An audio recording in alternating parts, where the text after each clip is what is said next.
Hello, hello, hello. I am Matt Williamson. I hope everyone had a fun, relaxing, enjoyable, safe 4th of July. I sure did. And what we are talking about today is Randy Mueller. I don't know if you know that name or not. He was a longtime NFL GM. He's had a podcast with my buddy Mike Sando now for 2 years or so. It's a good listen. Sando's a great dude. Consider him a friend from our ESPN days. So they're a good team on the air. And Randy has started to dabble with writing now. I mean, he is no longer in the league, of course. Now he's one of us media folks that, spent time in the league, much longer than me, of course. And his first series is he went division by division, looking at each team through a GM's eyes. What would worry me most about this team if I was that team's GM sitting here at the beginning of July, before camp starts? What are my concerns? And I thought it was interesting. And the AFC North came out today. I think the East and a couple of them already have come out. This is third or fourth in the series. So I'm going to spend the first half of the podcast talking about the other three teams, and the second half of the podcast talking Steelers. So I'll be honest, Randy didn't have a lot of negative to say about the Bengals. I mean, he even starts his conversation by saying the Bengals have been the class of this division for the last 2 years. And they have been. I credit Burrow a great deal to that, as does Randy. So here's a couple stats he mentions too. They ranked third last year in third down conversion rate. And Joe Burrow's passer rating was 100.8, despite an offensive line that is average at best. That has to be disheartening for opponents, meaning Burrow's lighting you up behind a bad offensive line. And then they go and sign Orlando Brown away from the Chiefs at $16 million per year for 4 years. But then he says how that really fits the Bengals' financial philosophy. Now, the Bengals probably weren't my best place to start because he doesn't get overly critical. But he kind of implies that this offensive line is still a little overrated and those around them bump it up more. And my thoughts are Orlando Brown's a better left tackle than Jonah Williams, who they've played with the last few years. And now Williams will go to the right side. Maybe you get better at two spots. I think you definitely get better at left tackle. Because I think Williams is a farly overrated guy. But I also think Orlando Brown's one of the most overrated tackles in the league. So going from an overrated Williams and improving to an overrated Brown, it's fine, but I don't know that it's as massive of a deal as people tend to think. Now, here's some things that I definitely agree with as well that he talks about with the Bengals is defensively, this team does more with less than any team in the league. I think that's true. I think there's sort of this, this version of the no-name defense in the NFL. Yeah, they have some good players. Don't get me wrong. But they don't have Myles Garrett and TJ Watt. And, there's not a star-studded group.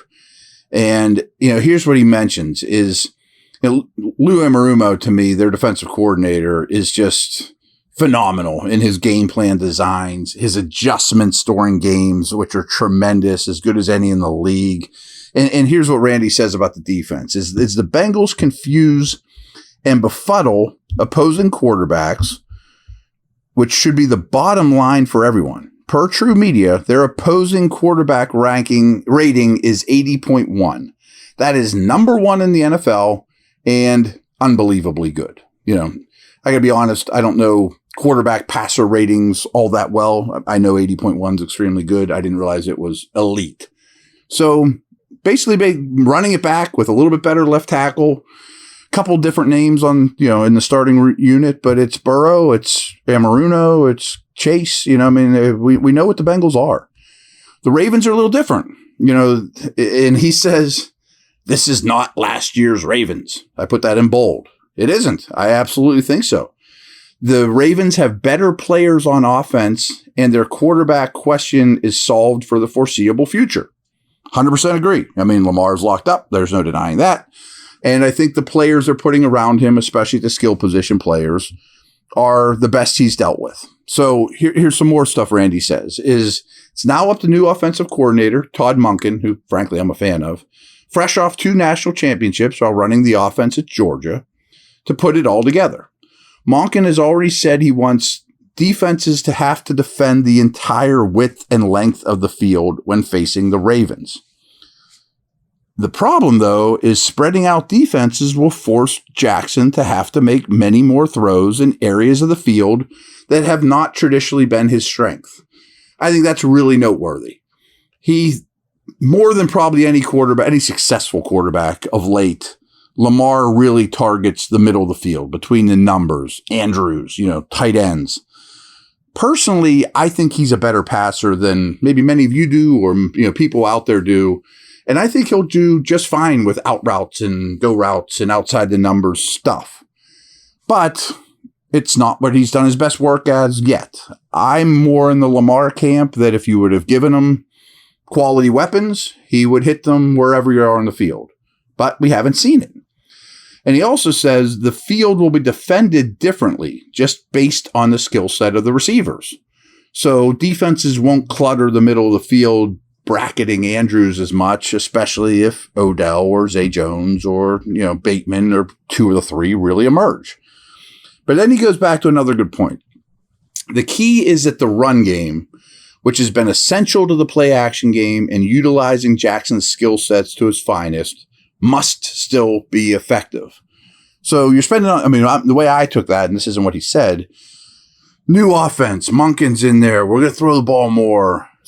But do you spend a little less practice time or you get a little worse in what your bread and butter was in the meantime? There's only so many hours in the day. So interesting. And what he says to finish this is, my biggest worry for the Ravens is whether Jackson can handle the change in offense. I think that's fair. We just don't know. He's not saying Jackson's dumb, he can't figure it out, or Jackson can't throw, he can't figure it out. Just, we don't know. He's going to be asked to do things that he has not done successfully in his career. Brownie's nuggets here. Starts with Watson. If you're a GM, how could you ever sleep at night with Watson right now? It might work out great on the field, but it has to be mind-boggling and scary. So Watson's anticipation and his instincts were not up to par once he returned to the field. He must elevate the downfield passing game and be way better at getting the ball out for this team to progress. Couldn't agree more. He was terrible, but those were two main areas, timing and getting the ball downfield, making big plays. So he also says quarterback isn't the only concern. See, I think this is interesting too. So the analytical team building that governs most of the Browns' decisions is probably at a make or break level, specifically on defense. And guys, they're like the most analytically driven team in the league. Last year, the Browns generated 34 sacks, forced 20 turnovers, and were 19th at getting off the field on third downs. None of those are good numbers.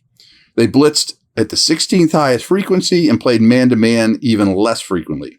That all adds up to a heavy dose of vanilla bend but don't break defense.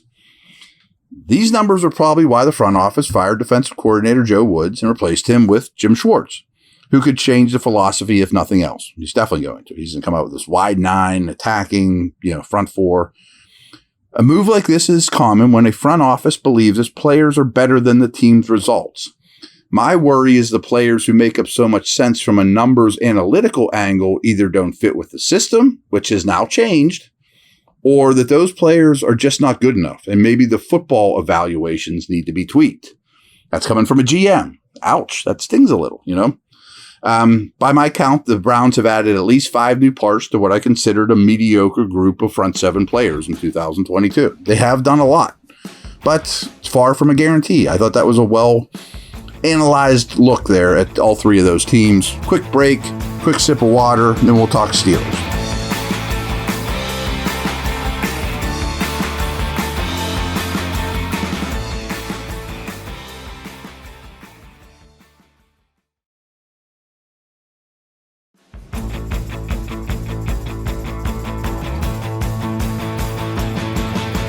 All right, let's read this one verbatim and react as we go. He's a believer. Steelers are operating under the radar this offseason, undervalued in both win total and national media attention. They have done an excellent job of tweaking their roster and trying to get back to being a more physical on both sides of the line. I agree with all that, not because I'm a Steelers dude. I just think that's the truth. I'm excluding the defense from this discussion except to say it ranked last season in the top half of most areas that matter. Points allowed per game, yards allowed per rush, sacks, and opponent passer rating. He's saying they're all above average in all those opponents. Steelers need to improve getting off the field on third down, but second-round pick Joey Porter Jr. should help versus matchups, which is what third down is mostly about. People don't think about that. Getting off the third downs are mostly more about matchups than the early downs. Getting one more piece in your coverage repertoire could go a long way, even as a rookie. I love what what their top draft picks bring to the table on offense as well. Broderick Jones is my top-ranked offensive tackle, and tight end Darnell Washington's presence in the run game will go a long way to righting what has been wrong with this team on offense. The inability to knock people back at the point of attack and execute in unison. Adding some punch at offensive guard was also necessary, which they accomplished. The Steelers have not run the ball well enough, though. They ran 500 times in 2022. But the average gain per play was just 4.1 yards, 25th in the league. They need to improve in this area to help the development of young quarterback Kenny Pickett. My worry is the run game will continue to work in a horizontal fashion, not a downhill vertical style that Mike Tomlin would prefer. They need to use the newly acquired mass to lean on people up front. Now, I'm going to fight Randy a little on that. Through the course of the year, he's 100% right. And the Steelers agreed with him. They go get Salamalu and Herbig and Washington and big moving people out of the way guys in unison. I love how he said that.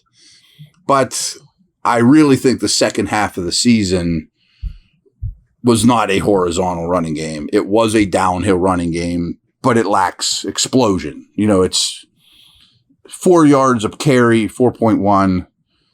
But when there's no 20s, 30s, 40s in there, it's a little misleading because I don't think it was 0, 1, 10, 12. It was 4, 4, 6, 3, consistent gains downhill. So I do think there was great strides made there. And now you bring in better people movers. I like where they're at.